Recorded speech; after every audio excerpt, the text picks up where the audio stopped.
Hello guys, कैसे हैं आप लोग। मैं आशा करता हूँ आप लोग सब सुरक्षित होंगे। तो आज हम लोग सीखेंगे कि पाइथन की मदद से हम लोग एक बेसिक जीआई कैलकुलेटर कैसे बनाते हैं। तो चलिए मैं अपनी पाइचैम आईडी खोल लेता हूँ यहाँ पे। तो ये रहा पूरा कोड और चलिए इसे एक बार रन कर लेते हैं। तो देखिए जैसे कि ये जीयूआई मतलब पूरी तरह से एक बटन सिस्टम आ गया है यहाँ पे। और चेक करते हैं तो 8+4 तो 12 आना चाहिए। देखिए 12, तो ये तो सही है। तो लेकिन जैसा कि मैंने कहा था, अब मतलब ये पार्ट 1 है। तो यहाँ पे हम लोग सीखेंगे कि बेसिक कैलकुलेटर कैसे काम करता है। तो चलिए एक नई फाइल बना लेते हैं, पाइथन फाइल। उसको सी नाम दे देते हैं या फिर कैल्क नाम दे देते हैं। कैल्क तो ये ऑलरेडी कैल नाम दे देते हैं और स्टार्ट करते हैं। ठीक है, तो चलिए हम लोग यहाँ पे सीखेंगे कि बेसिक से कैलकुलेटर कैसे काम करता है। तो पहले तो एक फंक्शन बनाते हैं। तो जिन लोग को नहीं पता, जो बिल्कुल नया है पाइथन में, एक फंक्शन बनाने के लिए हमें हमेशा डेफ कीवर्ड का इस्तेमाल करना पड़ता है और फिर फंक्शन का नाम। जैसे कि मैंने यहाँ पे रखा ऑपरेशन, ये हो गया। अब इसमें मैं ये हो गया फंक्शन। अब इसमें एलिमेंट्स डिक्लेयर करते हैं। तो पहला वेरिएबल होगा num1, यानी कि पहला नंबर। तो एक और चीज़, पाइथन हमेशा जो उसका डिफ़ॉल्ट इनपुट रहता है वो स्ट्रिंग में रहता है। तो हमें तो स्ट्रिंग में इनपुट नहीं चाहिए, हमें तो इंटीजर्स में इनपुट चाहिए। तो इसलिए हम लोग इसे टाइप कास्ट कर देते हैं, इंट इनपुट। तो इससे क्या होता है, ये तो इनपुट आ गया स्ट्रिंग में, लेकिन अब जो इंट ये है, इससे हम टाइप कास्ट कर सकते हैं। तो जैसे कि यहाँ पे हम मैसेज एक डाल देते हैं, एंटर द फर्स्ट नंबर। इससे यूज़र को पता चले कि हाँ। और यहाँ पे मैं आपके लिए लिख देता हूँ। और हमेशा कमेंट करने के लिए पाइथन में हैश का इस्तेमाल होता है, सिंगल लाइन कमेंट्स के लिए, टाइप कास्टिंग। उसी तरह दूसरा नंबर भी, num2 equal to int input.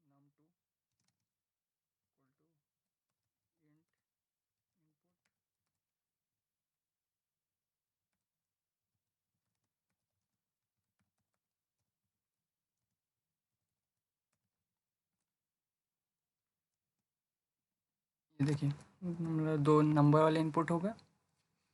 और अब हम क्या करेंगे, अब हम यूज़र को एक चॉइस देंगे कि भाई आपको करना क्या है। तो प्रिंट फंक्शन यूज़ होता है। अगर आप लोग सी प्लस प्लस बैकग्राउंड या फिर सी बैकग्राउंड से हैं तो सी में प्रिंट एफ यूज़ होता है और सी प्लस प्लस में सी आउट, और जावा में system dot out dot print. तो हम यहाँ पे पाइथन में हैं तो इसलिए पाइथन में बस प्रिंट यूज़ होता है। यहाँ पे हम यूज़र को ऑप्शन देंगे, चूज़ फ्रॉम द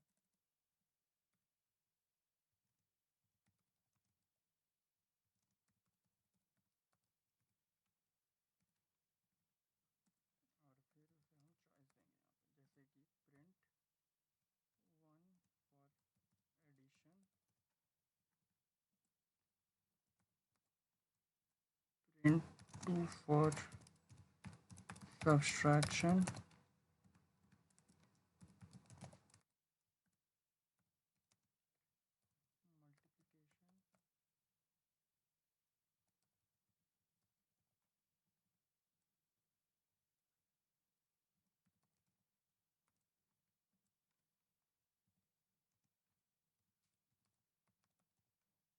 डिवीजन। ठीक है, ये हो गया। तो अब हम उससे उसका इनपुट लेंगे, उसी तरह से इंट इनपुट, फिर यहाँ पे एंटर योर चॉइस। जैसे वो इनपुट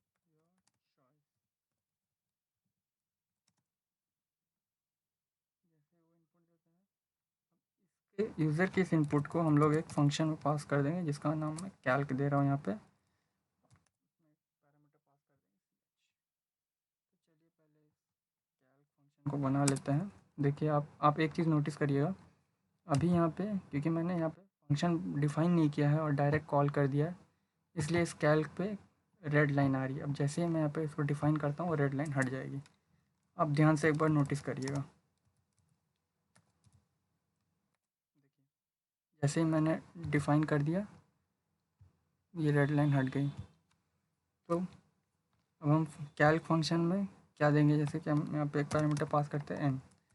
अब हम देखेंगे, अगर n इक्वल टू 1 है तो क्या कीजिए, रिज़ल्ट में क्या चाहिए, num1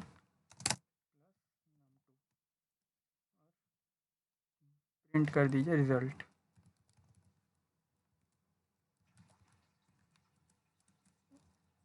इफ़ एलिफ का भी इस्तेमाल कर सकते हैं, n इक्वल टू 2 है तो रिज़ल्ट इक्वल टू num1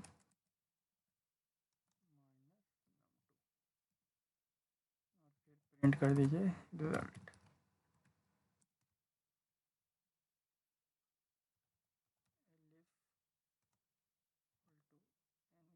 आप 3 इनपुट देते हैं तो फिर result equal to num1 into num2 फिर प्रिंट कर दीजिए रिज़ल्ट। अब देखिए आप लोग, आपको दिख रहा है यहाँ पे हर जगह जहाँ पे भी मैंने वेरिएबल डिक्लेयर किया वहाँ पे एक रेड लाइन आ रही है। क्या आप लोग गेस कर सकते हैं क्यों आ रही है? चलिए आप लोग गेस करने की कोशिश, वीडियो को पॉज कीजिए और थोड़ा सा गेस करने की कोशिश कीजिए और मुझे कमेंट सेक्शन में बताइए क्या ऐसा हुआ। फिर मैं आपको बताता हूँ।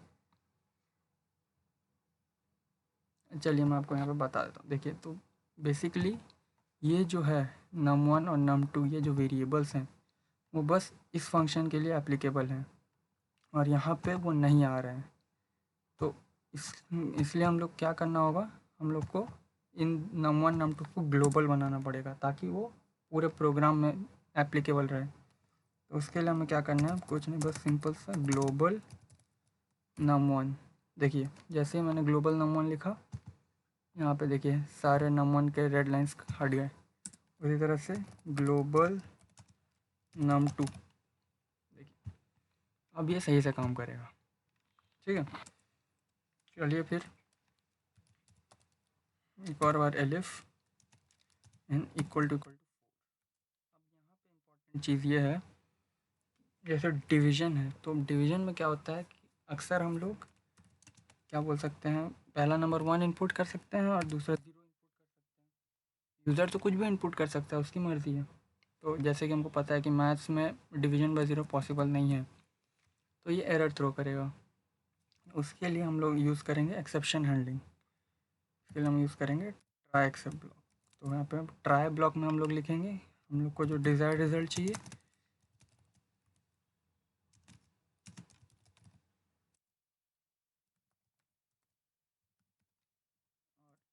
एक्सेप्ट में लिखेंगे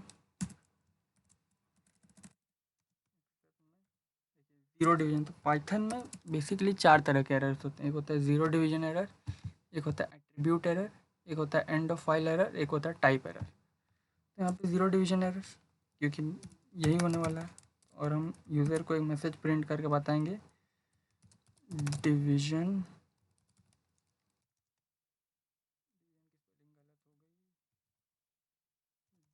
बाय 0 नॉट पॉसिबल।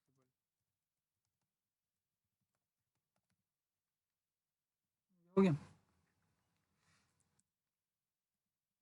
और अगर उसके अलावा, अगर इन 4 के अलावा, ये 4 ऑप्शंस के अलावा अगर यूज़र ने कुछ और एंटर किया तो बोलेंगे भैया रॉन्ग चॉइस या फिर इनवैलिड चॉइस, इनवैलिड चॉइस। ठीक है, अब हम इसे एक बार रन कर लेते हैं और यहाँ पे ये रन नहीं होगा अभी क्योंकि यहाँ पे एक मेन फंक्शन हम लोग डिक्लेयर करना भूल गए हैं।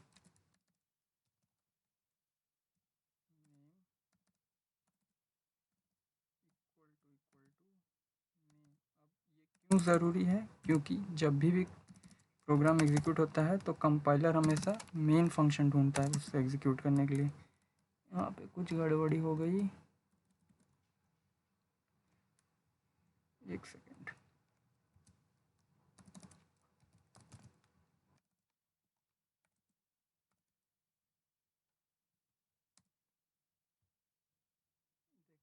काम कर रहा है या नहीं।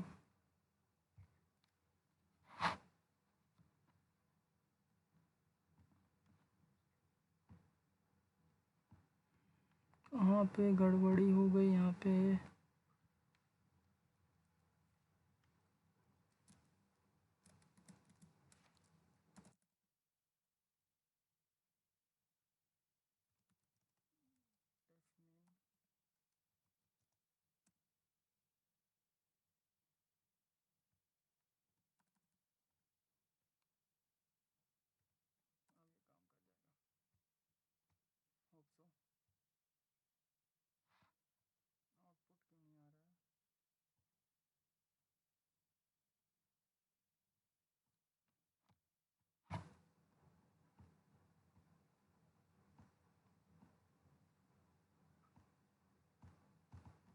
ओह, मैंने यहाँ पे छुपा दिया।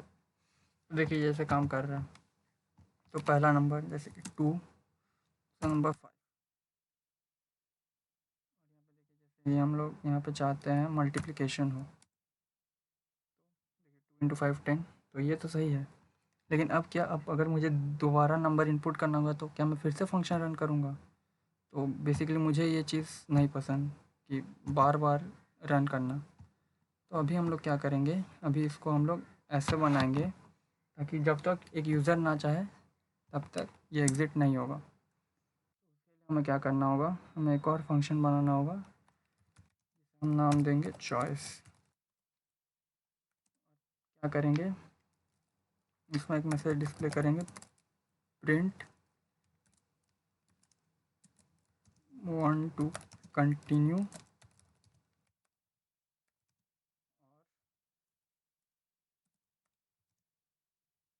0 टू एग्ज़िट। करेंगे और फिर इससे हम लोग उम्मीद करेंगे वही, बस उसी तरह से एंटर योर चॉइस।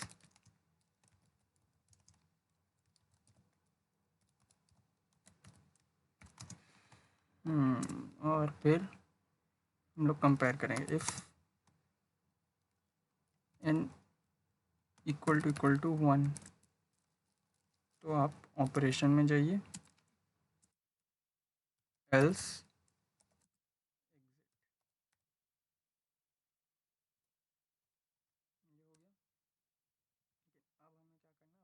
हर जगह चॉइस को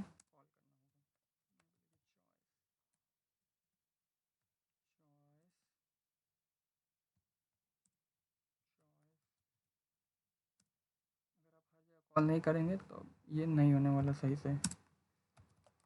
जहाँ जहाँ पे आपने कॉल किया होगा बस वहीं पे ये होगा, बाकी सब में आपको फिर से फंक्शन को रन करना पड़ेगा, सॉरी प्रोग्राम को रन करना पड़ेगा।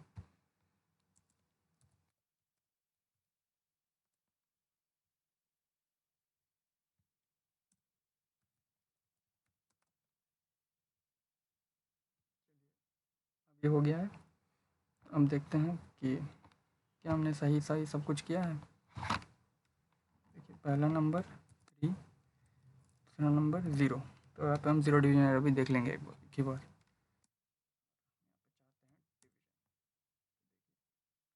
डिवीजन बाय 0 नॉट पॉसिबल, आ गया ये मैसेज। और फिर उसने पूछा है कि 1 टू कंटिन्यू की स्पेलिंग गलत हो गई, चलिए ठीक है कोई नहीं। तो हम लोग इसे 1 प्रेस करते हैं, तो फिर देखिए फिर से स्टार्ट हो गया। फिर 4 और 6 नॉर्मल से एडिशन करते हैं और फिर देखिए बंद हो गया। यहाँ पे मैं कंटिन्यू की स्पेलिंग सही कर देता हूँ। तो मैं आशा करता हूँ कि आपको ये वीडियो पसंद आई होगी, और अगले वीडियो में हम लोग सीखेंगे इस तरह के कैलकुलेटर हम कैसे बनाएंगे जो GUI बेस्ड हो। देखिए, तो अगर आपको ये वीडियो पसंद आया तो प्लीज़ लाइक कीजिए और सब्सक्राइब कीजिए ताकि आपको अगला पार्ट भी मिल जाए। Thank you and have a great day ahead.